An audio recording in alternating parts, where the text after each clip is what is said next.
up, everybody? Salandia Hammond here, affectionately known as Sueham, baby, also known as your thug motivator. And I got to tell you, I am mad, super duper, Missy Elliott type excited.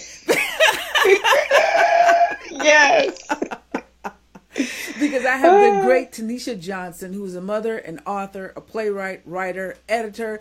Man, she does it all. And just so I don't leave out any of the great information, Tanisha, I'm going to ask you to take a few minutes and tell us who you are and what you do. Thank you so much, Sueham, baby. Yeah. I'm honored to be on with you. I am the CEO of Sortis Written Writing and Editing Services. So essentially, I run a content development and editorial business. Mm-hmm. The majority of my business is for self-published authors, but I also help business professionals, professional bios, resumes, web content, media kits, one sheets, those type of things. I am a 5-time published author. I'm yeah. I'm actually a part of an anthology that's releasing this month, actually, How to Become an Overnight Success in 7,300 days, which is like 20 years, but yeah, overnight success. So it's like an oxymoron. Absolutely. Right. So that's like my 6th book that I'm in. And I'm working on my first fiction book, which is a challenge for me because I'm an inspirational writer. Mm-hmm. And I have one self-help book, but the majority of my books are inspiration. So I'm challenging myself. I'm getting out of the box. God, what else? I am the founder of the Red Ink Conference. Yeah, which we're going to be talking more in detail about the Red Ink Conference. I definitely want to ask you how you came up with red, why the color red. But go ahead. We'll get to that. Yes. So the founder of the Red Ink Conference, which this is my 2nd year, 3rd year if you really count the 1st year, and we'll talk a little bit more about that. Mm-hmm. But I'm excited to be here. Everything I do is usually surrounding literacy, writing, editing, things like that. So. Cool beans. So let's talk about the Red Ink Conference, okay? Yeah. I know that's your baby. That's your baby. Yes. Why one red? of them? One of your babies. One of your babies. Right. Why the color red? I'm just curious. So essentially, the vision for the conference is, as an editor, I was searching for conferences for editors, not for authors, but for editors. Gotcha. And a lot of people have me mentor them and train them on self-editing, and they want to become better writers, and they want to learn how to properly edit their own work. So the vision for it is, and they say an editor will take a red pen to your paper and just go crazy. Like if you remember your 3rd grade English teacher, doing all that. Yeah. So people are scared of me and the red pen. But that's why I came up with the Red Ink Conference. The vision for it is essentially long term, it will be a conference just for editors. Eventually, I will phase out the authors. Mm-hmm. And my goal is to make it a training ground for people who solely want to edit for self-published authors. Because right now, a conference like that does not exist. So you can be the pioneer. Yeah. I love that. Yes. I'm like, trail. well, who's going to edit the books when I'm gone? So you got to train somebody. Absolutely. So now then the purpose of the conference is to teach you how to self-publish as well as how to self-edit your books. Is that correct? Yes. So we talk about self-editing and proofreading tips, things that you can do to save time and money in the process. We talk about how to select an editor. Mm-hmm. We tell you the do's and don'ts of selecting an editor.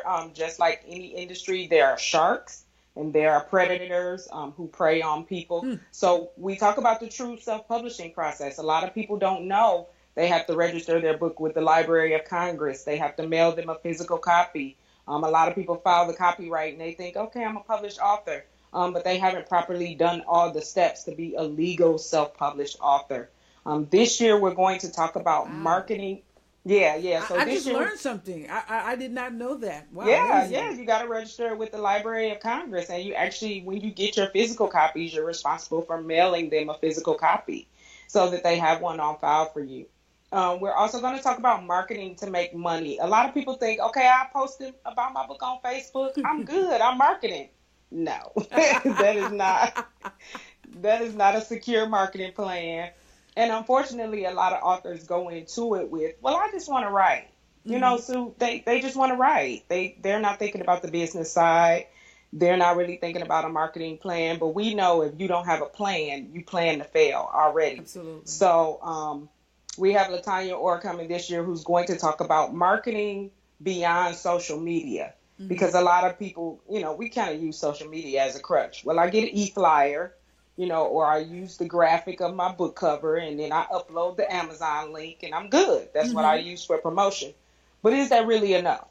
Is that really enough? Are we really reaching the masses through Facebook, through Twitter, I got to say no, because I like to dibble and dabble in marketing and advertising, and I'm becoming very aware that because of so much information that is being thrown at us now, a lot of times if you're just relying on social media, you're going to really miss a lot of people.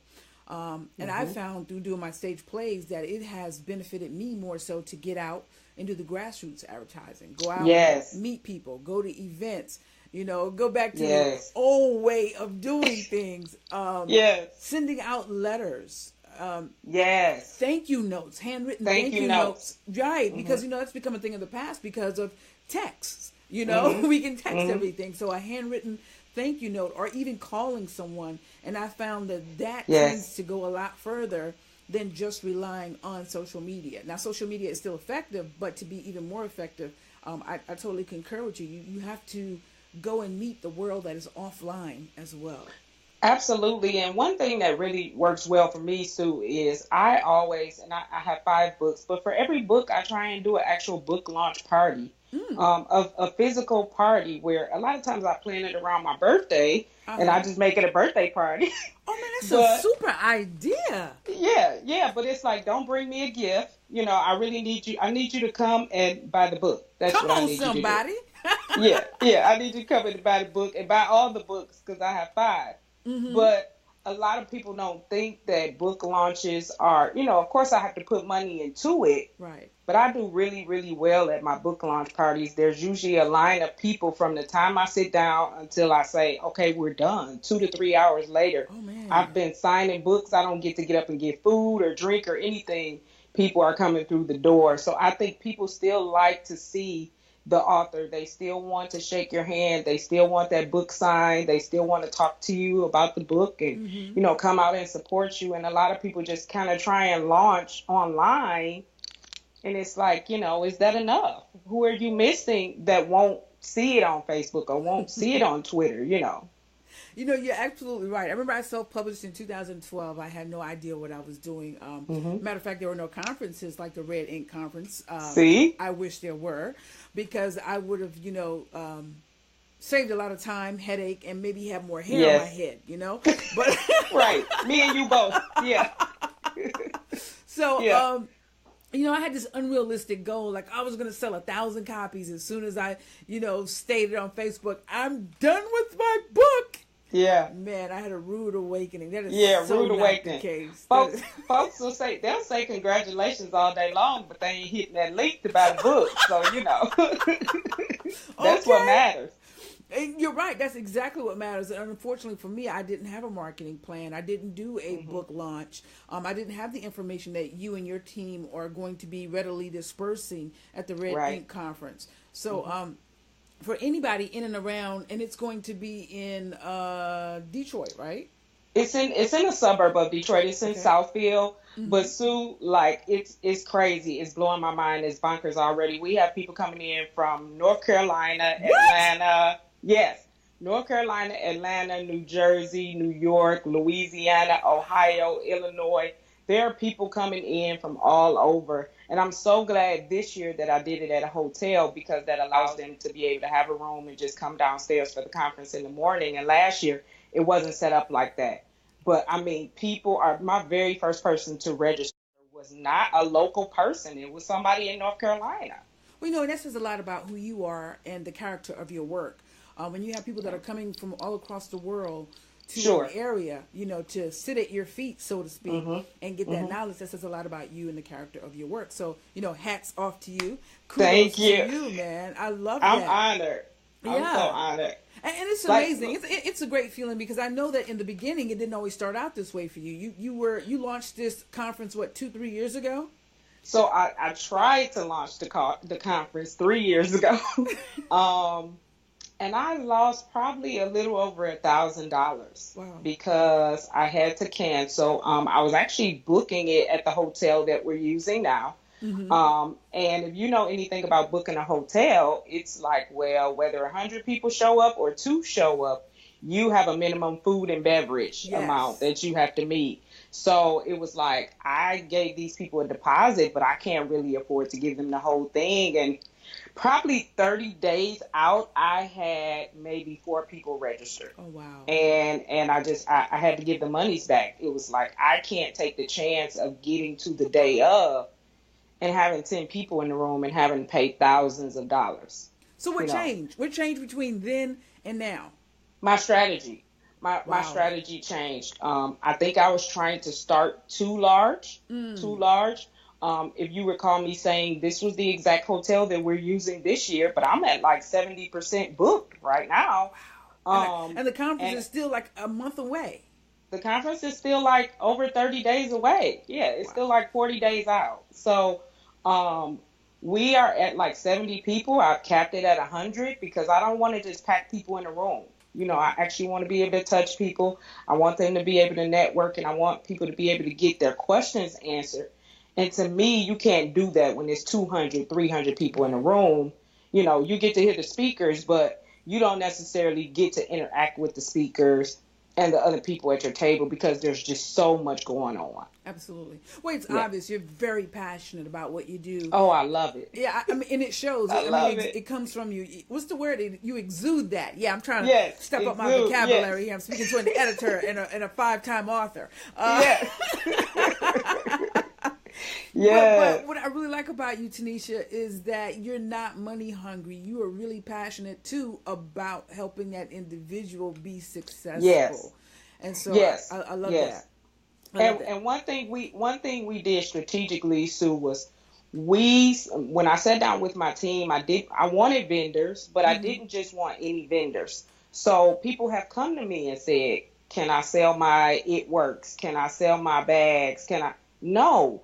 This is a writers conference. So my vendors, they either have to be an author, Uh-huh. or they have to be a small business owner that provides a service or a product for my authors. I'm not just letting, because it's not about the money. I don't want to put them in front of my people just to sell another product. It has to be something that's going to help move their book project forward. And that's why the event is so successful this time. You're already at Hmm. 70% capacity, and you still have over Right. 30 days left. Yes. I wrote down some more questions that I wanted to ask you. What can, and I think we briefly kind of touched on it, but if you could just recap it again, what can Sure. people expect to receive at this conference? So they can expect to receive tips on self-editing Mm-hmm. and editing, how to choose an editor successfully, what to look for, Mm-hmm. just the signs of, is this person truly a professional editor, or is it just somebody that's starting out? The self-publishing industry secrets. There are certain print-on-demand companies you should not use. Mm-hmm. There are certain small publishers you should not use because they take your money and they underdeliver. And a lot of people, they see these deals online and they think, oh, it's $1,000. Great. I can be a published author. And it's a shark, and they never Right. get their book. They never get their book. We're actually going to have Latanya give us an example of what a marketing plan for a book looks like outside of social media. Man, Outside of social media. that in and Because of a lot itself, of people don't have it. I'm telling you, that in and of itself is worth the conference, because not only can you use that marketing plan for, marketing your book, you can use it for Yes. marketing anything.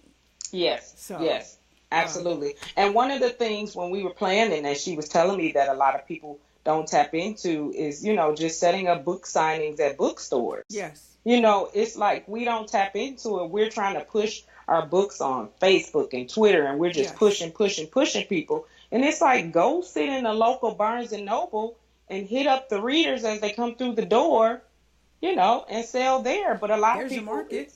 it's there's your market, and it's like, on Facebook, you don't know who you're really marketing to. Now, it's funny that you said that, because that drives me into my next question. When you say, go set up at the bookstore Hmm. and sell your books, because again, there's your market walking in and out the door. They're coming to you. Sure. You know, that kind of goes also, and I guess it kind of ties into the next question. Maybe it doesn't. Maybe just in my brain. But Okay. had too many green teas. Right. But one of the things I've always said is that if you are a published author, you should be a speaker, and I know that you agree with that. Yes. So, and because you have a book, would you also agree that one of the best ways to sell your book is to set up speaking events, whether it be at a bookstore or at a book signing or creating your own seminar? So can you speak to us about how important it is to have a book, but also to be a speaker?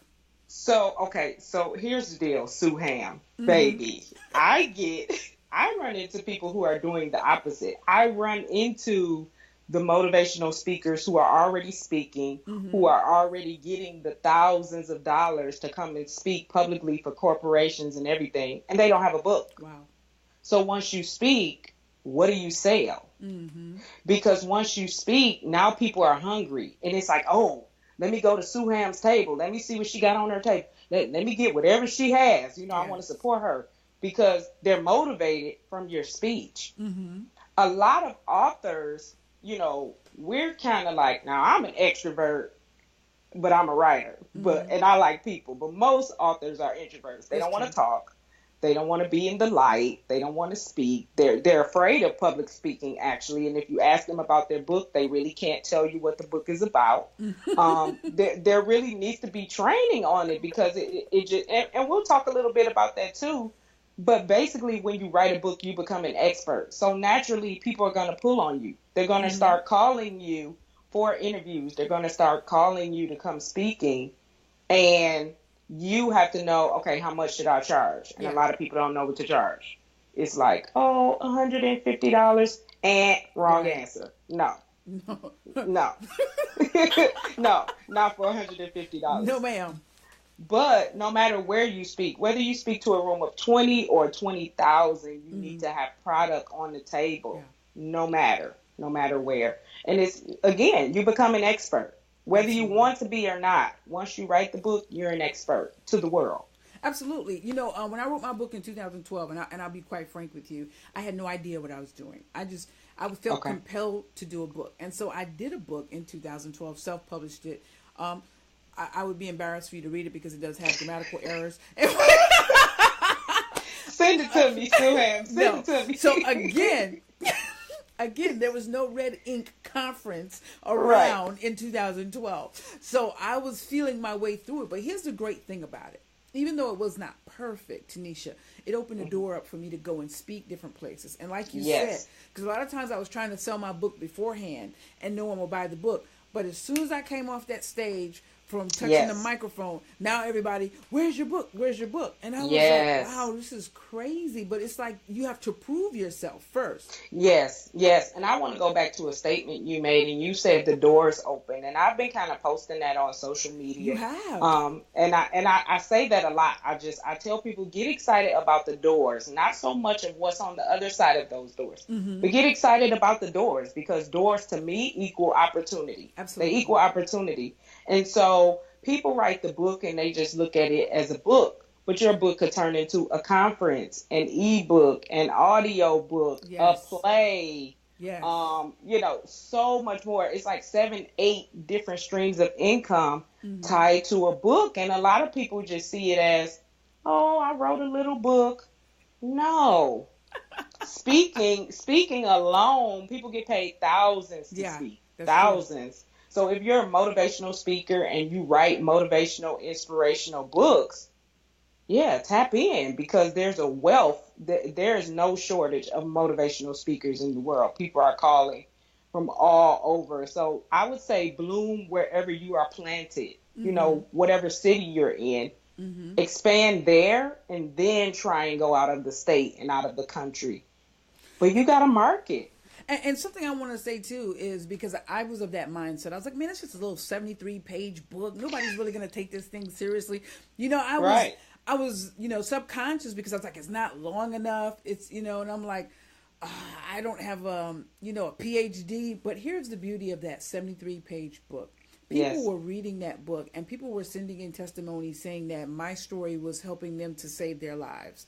And then it opened up the door for me to be able to get on radio and TV, because I'm telling you, the quickest way I have found to get booked for TV and radio is to have a book, because like you said, Yes. you're considered an expert now and people Yes. want to talk to you.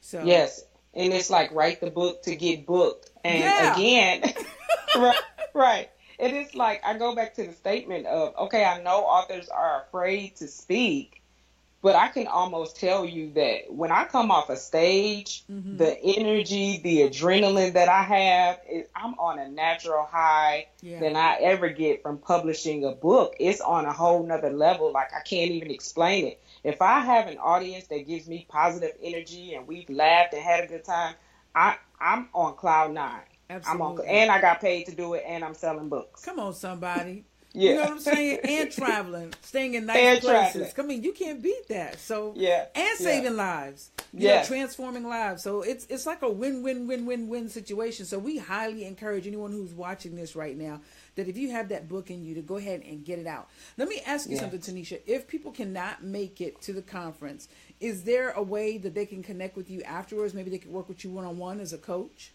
Sure, absolutely. So they can reach out to me. They can email me at info at soitiswritten.net, or they can contact me via my website, www.soitiswritten.net, not soitiswritten.com, because it's taken. It's soitiswritten.net. I love that, the play on words. So it is written. Yeah, that's cool. Okay, you're an editor. Yeah. And right. And they can still register for the Red Ink. I have like a little over 30 tickets left. People nationwide can register. They can register at redinkconference.eventbrite.com. And I was looking at the website and whatnot. You also have sponsorships available. Is that right? Can you speak to us about that as well? Absolutely. So, and we already have like 5 or 6 Amazon sponsor levels where people can put their information in the swag bags and they get a shout out on the mic at the conference and things like that. We'll have a step and repeat for people to take pictures. So we'll have our sponsors' logos and things like that. But yeah, we have sponsorships available as well. If people just want to sew, if they just want to sponsor and they can't make it, they can do that too. A portion of the proceeds will actually go to Brown Girls Read, which is a Detroit literacy program for girls. Oh, awesome. I love events that support a great cause. I'm a sucker for that. Yes. For that. And honestly, my heart is like, okay, I know I got to raise money to feed the people, but I'm really trying to raise a whole lot of money so I can give her a bigger check. Wow. Like that's truly my heart. Because she's starting out. I think the book club and mentoring program has been around maybe a year or two, but it's for African American girls, and just to increase, literacy and self-esteem and confidence. And that's where it starts. And it's like you touch me with that, because like in my area in rural America, and often in the world period, educators aren't celebrated enough. And so we're doing one of my stage plays in the upcoming months in June. And so I was like, you know what? I'm going to sponsor one school. And at first it was just going to be the teachers, right? So it was going to be like 25, 30 teachers per school. Right. And then I was like, well, that wouldn't be right. I need to get the administrators as well. And then I was like, well, that wouldn't be right. I got to get the custodians. And I was like, well, I got to get the lunchroom personnel. So I'm like, geez, we're talking like 40, 50. You can pay for the whole school. 40, 50 people. So wow. My son and I and my producing partner said, okay, we'll sponsor one school out of our pockets. So my son has a 7-year-old son has this bright idea and says, let's do 2 schools. I said, son, we need help. So that's like, wait a minute. Yeah, I'm like, we got to pay people too now. Yeah, we got to pay people. Yeah. But the beauty of it is it starts out small. And because of my giving, I actually had someone reach out to me and said that they wanted to bring like 133 kids to one of our productions. So it's just like you start something small and you just never know what it can materialize into. So, especially when you do it from the heart. Yes, and even this conference, Sue, you heard me say in the beginning I had to cancel year 1. Year 2 last year was at Vanessa Lynn's, the Crystal Room, and capacity is about 50 to 60 people. We had 50 people. We had 50 people, and this year we doubled already. So it's just, I see it growing by leaps and bounds, and it's happening fast, and I'm excited about it. Before we end this interview, something I want you to speak to really quick, because you could have given up after the first year when you tried to put the conference on, but you were unsuccessful. You went to the second year, and now you're on your third year, and already you're almost sold out. Something I want you to speak to is for people who may be attempting to go out and live their dreams, follow their passion, but yet they're being met with adversity. What do you have to say to encourage somebody about that? Well, first I would say definitely find your passion. And once you find your passion, more than likely you found part of your purpose. Just a part, maybe not all of it, but part of your purpose. Because when I'm operating in my passion and my purpose, nobody can stop me. Nobody can stop me. When I'm publishing books, when I'm editing, when I'm planning for the conference, this doesn't feel like work. This feels like I'm operating in my gift. And I'm excited and I can't sleep at night because I'm thinking about, okay, there needs to be red pens in the bag and the bags need to be red and the seat covers need to be red, and you down to the detail. When you are operating in your passion and purpose, nothing can stop you. I got to be honest, Sue, I did want to give up. I said, maybe God, I didn't hear you clearly. Maybe you didn't say. Been there, done that. Yeah, I said, maybe you called somebody else to do this conference. But here's the thing I noticed, and you know Vanessa Lynn, one thing she told me is if you cannot find what you're looking for, it's up to you to create it. Woo, come on, somebody. And I could not find a conference for editors across the nation. Wow. I found one for editors, but it was for newspaper editors. I'm talking for editors who just edit manuscripts, creative editors, creative writers. There isn't one. There isn't one. I searched high and low. And so that's when I knew I had to create it. This conference is so much bigger than me. It will continue to grow, Sueham. My goal and my vision is already into 2018 for it. My goal is to do it in 2 cities in 2018. So maybe Detroit and Atlanta or Detroit and Houston. But it's so much bigger than me. Atlanta. It's closer to the Carolinas. Yeah. But I have a following in Atlanta too, and I've had people ask me to come to Atlanta and do it. So it's just open doors after open doors. And I just really want people to get the information and be empowered. It's not about the money. Yes, I have to charge you a fee, right? Because they charge me a fee and you have to eat. Like you can't sit there all day and just be hungry, right. So, but ultimately when you find your purpose, your true purpose and your passion, not just out here just, oh, I sell life insurance, oh, I sell health insurance, just trying your fingers at different things. When you really tap into what you were gifted for and what you love, like the doors will open. Yeah. The doors will open. And giving up for me was not an option because there are so many lives that are tied to me, that if I give up, they don't get the help they need. They don't get what they need for their book. And it can't just be about us. If I'm having a bad day, the Red Ink Conference still has to go on. That's right. Absolutely. Yeah. Well, that was dope. I love that. I got a lot of great nuggets in that. First of all, you can't give up because you're living your dream, man. It just keeps you going. It fuels you. Second thing is you got other people that are depending on you. In order for them to achieve their dreams, it comes through Tanisha. And if you stop, then hey, what's going to happen to them? Right. And you are a pioneer. If it's not there, it's up to you to create it, man. Create it. Yes. And we are all creators. Everyone needs to understand that. We're inquisitive by nature and we're creative by nature. Now, some of us may have just gotten lazy. Right. Right. Okay. We're builders, man. We're builders. So yes. We're I realize.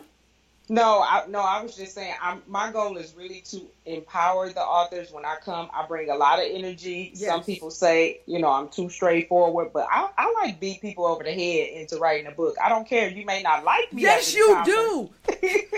I love your Facebook post, though, because the thing about it is there is no smoke. There's no confusion about who you are, what you do, and what you love.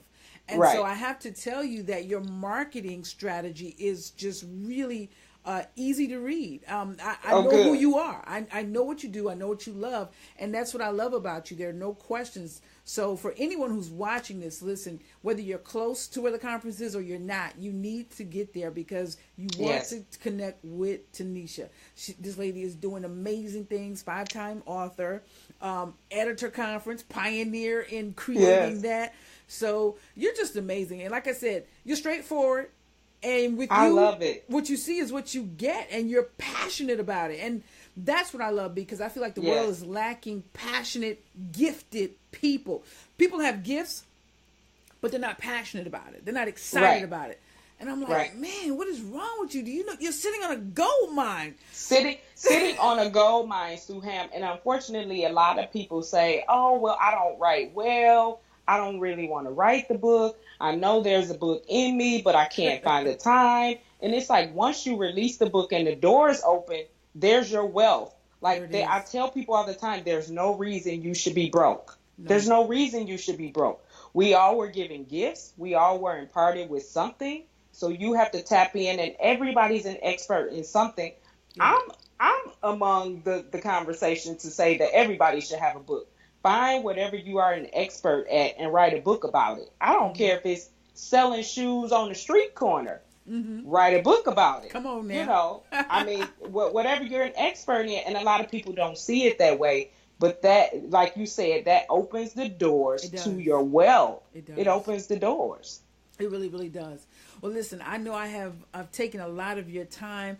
You have so much more information. Oh, this is great. Listen, I would love to pull it out of you, but I know you got to finish putting the beautiful touches on the Red Ink Conference. But before you get out of town here, tell everybody once again how they can connect with you and how they can be a part of your beautiful conference. Absolutely. So you all can register for the Red Ink Conference at redinkconference.eventbrite.com, or you can connect with me at www.soitiswritten.net. Awesome sauce. Well, I want to thank you once again, Tanisha, for this awesome interview. Sueham. And I'm looking forward to the next conference being in Atlanta, GA. Yes, 2018. 2018. Yes, I'm going to look for you to be in the house. I'm going to be there unless I'm standing on somebody's stage speaking, all right? All right. All right. Thank you so much. Thanks, Sue.